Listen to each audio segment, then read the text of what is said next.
എല്ലാവർക്കും സ്വാഗതം പുതിയൊരു വീഡിയോയിലേക്ക്. ഇന്ന് നമ്മൾ ഇവിടെ ഉണ്ടാക്കാൻ പോണത് നല്ല ക്രിസ്പ് ആയിട്ടുള്ള മുറുക്കാണ്.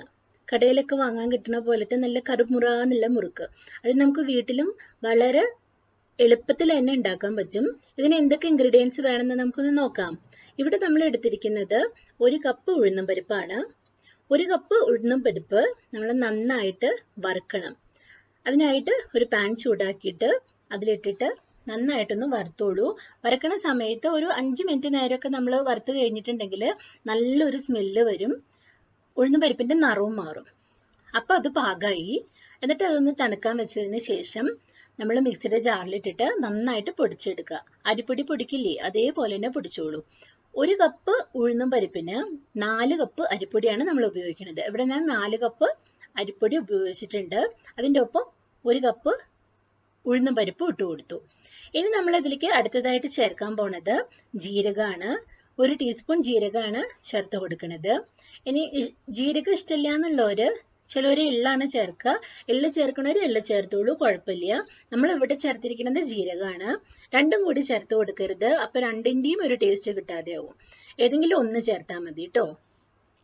ഇത് കഴിഞ്ഞതിന് ശേഷം നെക്സ്റ്റ് ചേർക്കുന്നത് കായത്തിന്റെ പൊടിയാണ്. ഒരു 1/4 ടീസ്പൂൺ കായപ്പൊടിയാണ് നമ്മൾ ഇട്ട് കൊടുക്കുന്നത്. ഒരുപാട് കായപ്പൊടി ഇട്ട് കൊടുത്തു കഴിഞ്ഞാൽ കായത്തിന്റെ കുത്തും വരും. അതുകൊണ്ട് 1/4 ടീസ്പൂൺ ഇട്ട് കൊടുത്താൽ മതി ഒരു സ്മെല്ലിന് വേണ്ടിയിട്ട്. ഇനി 2 ടീസ്പൂൺ നെയ്യാണ് ചേർത്ത് കൊടുക്കുന്നത്. നെയ്യ് എന്തിനാ ചേർക്കണമെന്ന് വിചാരിച്ചാൽ ഇത് നല്ല സോഫ്റ്റ് ആയി കിട്ടാനാണ്. ഈ അരിപ്പൊടി ഉഴുന്നുപൊടിയും ഇതൊക്കെ കൂട്ടിയിട്ട് നമ്മൾ കുഴയ്ക്കുമല്ലോ, അപ്പോൾ ആ മാവിന് സോഫ്റ്റ്നെസ് കിട്ടാനാണ് നെയ്യ് ചേർക്കണത്. നെയ്യിന്റെ മണം ഇഷ്ടമില്ല എന്നുള്ളവര് വെളിച്ചെണ്ണയോ വേറെ ഏതെങ്കിലും ഓയിലോ ഏതാച്ചാ ചേർത്തോളൂ. എന്നിട്ട് പാകത്തിന് വെള്ളം ഒഴിച്ചിട്ട് ഇതുപോലെ കുഴച്ചെടുക്കുക. വല്ലാണ്ട് സോഫ്റ്റും ആവരുത്, വല്ലാണ്ട് ടൈറ്റും ആവരുത്. ആ രീതിയിൽ കുഴച്ചെടുക്കുക. എന്നിട്ട് സേവനാഴിയിലിട്ടിട്ട്, തുടക്കക്കാരൊക്കെയാണ് ആദ്യമായിട്ട് ഉണ്ടാക്കുകയാണെന്നുണ്ടെങ്കിൽ ഡയറക്റ്റ് ഇങ്ങനെ നല്ല ചൂടായ എണ്ണയിലേക്ക് ഡയറക്റ്റ് ഇങ്ങനെ പിഴിഞ്ഞു കൊടുക്കുകയാണ് നല്ലത്. എന്താന്ന് വെച്ച് കഴിഞ്ഞാൽ കുറച്ച് വേഗം പണി കഴിയും. അപ്പൊ അതുകൊണ്ട് ഡയറക്റ്റ് ഇങ്ങനെ പിഴിഞ്ഞു കൊടുത്തോളൂ. അപ്പോഴും നല്ല ക്രിസ്പായിട്ട് തന്നെ സാധനം കിട്ടും കേട്ടോ. ടേസ്റ്റിനൊന്നും ഒരു കുറവും ഉണ്ടാവില്ല, പക്ഷെ ഷേപ്പ് ഇല്ല എന്നുള്ളത് മാത്രമേ ഉള്ളൂ പ്രശ്നം. എന്നിട്ട് നല്ല ഗോൾഡൻ ബ്രൗൺ കളർ ആവണ വരെ നന്നായിട്ട് തിരിച്ചു മറച്ചു വിട്ടിട്ട് വറക്കുക. എന്നിട്ട് എടുക്കുന്ന സമയത്ത് സ്റ്റവ് സിമ്മിലേക്ക് ആക്കിയിട്ട് ചൂട് കുറച്ചിട്ട് എണ്ണയൊക്കെ നല്ലോണം ഇങ്ങനെ വാറ്റിയിട്ട് ഒരു പ്ലേറ്റിലേക്ക് മാറ്റിയിടുക. ഒരു ടിഷ്യൂ പേപ്പർ ഉണ്ടെങ്കിൽ അതിൽ വെച്ചോളൂ. ഇനിയിപ്പോൾ എണ്ണയുടെ വല്ല അംശം ഉണ്ടെന്നുണ്ടെങ്കിൽ അപ്പോൾ ആ ടിഷ്യൂ പേപ്പർ അത് ഗ്രാസ്പ് ചെയ്തോളും.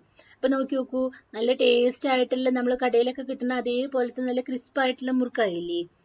ഇനി മുറുക്കിന്റെ അതേ ഷേപ്പിൽ ഉള്ള പെർഫെക്റ്റ് ആയിട്ടുള്ളത് തന്നെ വേണമെന്നുണ്ടെങ്കിൽ ഇങ്ങനെ ഒരു പ്ലേറ്റ് എടുത്തിട്ട് അതിലൊരു 3-4 തുള്ളി എണ്ണ ഒന്ന് സ്പ്രെഡ് ചെയ്യുക. നമുക്ക് മുറുക്ക് അതിലേക്ക് പിഴിഞ്ഞിട്ട് അത് എടുക്കാൻ എളുപ്പത്തിന് വേണ്ടിയിട്ടാണ് ഈ എണ്ണ സ്പ്രെഡ് ചെയ്യണത് കേട്ടോ. അപ്പൊ അതിനുശേഷം മുറുക്ക് ഇങ്ങനെ പിഴിഞ്ഞു കൊടുക്കുക. മുറുക്കിന്റെ ഷേപ്പിൽ ഇങ്ങനെ അടുപ്പിച്ച് ലെയർ ആയിട്ട് നമ്മൾ പിഴിഞ്ഞു കൊടുക്കുക. പിഴിഞ്ഞു കൊടുത്തിട്ട് അടുപ്പിച്ച് ലെയർ ആയിട്ട് പിഴിഞ്ഞോളൂ കേട്ടോ. എന്നാലാണ് നമുക്കത് എടുക്കുമ്പോഴും സൗകര്യമാണ്. പിന്നെ ആ ഷേപ്പ് കറക്റ്റ് ആയിട്ട് കിട്ടാനായിട്ട് അടുപ്പിച്ചിട്ട് തന്നെ പിഴിയാണ് നല്ലത്. എത്ര വലുപ്പം വേണമെന്നുണ്ടെങ്കിൽ അത്രയും വലുപ്പത്തിൽ ചെയ്യാം. എന്നിട്ട് മെല്ലെ ഒരു തലയ്ക്കൊന്ന് ഒന്നിങ്ങോട്ട് വിടിപ്പിച്ചു കൊടുത്താൽ തന്നെ അങ്ങോട്ട് പോരും. അതിനാണ് നമ്മൾ അതിൽ എണ്ണ സ്പ്രെഡ് ചെയ്തത്. ബട്ടർ പേപ്പർ ഉള്ളവർ ബട്ടർ പേപ്പർ ഉപയോഗിച്ചോളൂ. എല്ലാവരുടെ വീട്ടിലും അത് ഉണ്ടായിക്കൊള്ളുന്നില്ലല്ലോ. അപ്പോൾ എന്നിട്ട് എണ്ണയിലിട്ടിട്ട് നല്ല ഡീപ്പ് ഫ്രൈ ചെയ്തെടുക്കുക. നല്ല ക്രിസ്പ് ആയിട്ടുള്ള നല്ല ടേസ്റ്റ് ഉള്ള മുറുക്ക് നമുക്ക് കിട്ടും, നല്ല ഷേപ്പോട് കൂടിയിട്ട്. നമ്മൾ സാധാരണ ഇങ്ങനെ 3-4 എണ്ണം പിഴിഞ്ഞ് വെച്ചിട്ട് ഒപ്പിട്ടിട്ട് വറുത്ത് കോരുകയാണ് ചെയ്യുക. ആ തുടക്കക്കാർക്ക് ഒരു ബുദ്ധിമുട്ടായിട്ട് തോന്നും, പക്ഷെ ഒരു 3-4 എണ്ണം ഉണ്ടാക്കി കഴിഞ്ഞു കഴിഞ്ഞാൽ നമുക്ക് വളരെ ഈസി ആയിരിക്കും കേട്ടോ. നല്ല ടേസ്റ്റി ആയിട്ട് നല്ല ഗോൾഡൻ ബ്രൗൺ കളറായിട്ടുള്ള മുറുക്ക് റെഡി ആയിരിക്കണത് കണ്ടു. അപ്പോൾ ഇതുപോലെ എല്ലാവരും വീട്ടിൽ ട്രൈ ചെയ്ത് നോക്കുക. എല്ലാവർക്കും വളരെ ഈസി ആയിട്ട് ചെയ്യാൻ പറ്റുന്നതാണ്. ഇഷ്ടമായിട്ടുണ്ടെങ്കിൽ നിങ്ങളുടെ ഫ്രണ്ട്സിനൊക്കെ ഷെയർ ചെയ്ത് കൊടുക്കുക. പിന്നെ സബ്സ്ക്രൈബ് ചെയ്യാൻ ആരും മറക്കരുതേ. ഇനി ഞാൻ അടുത്ത് തന്നെ നല്ലൊരു റെസിപ്പി അയച്ചു വരാം. അതുവരെ എല്ലാവർക്കും ടേക്ക് കെയർ, ബൈ ബൈ.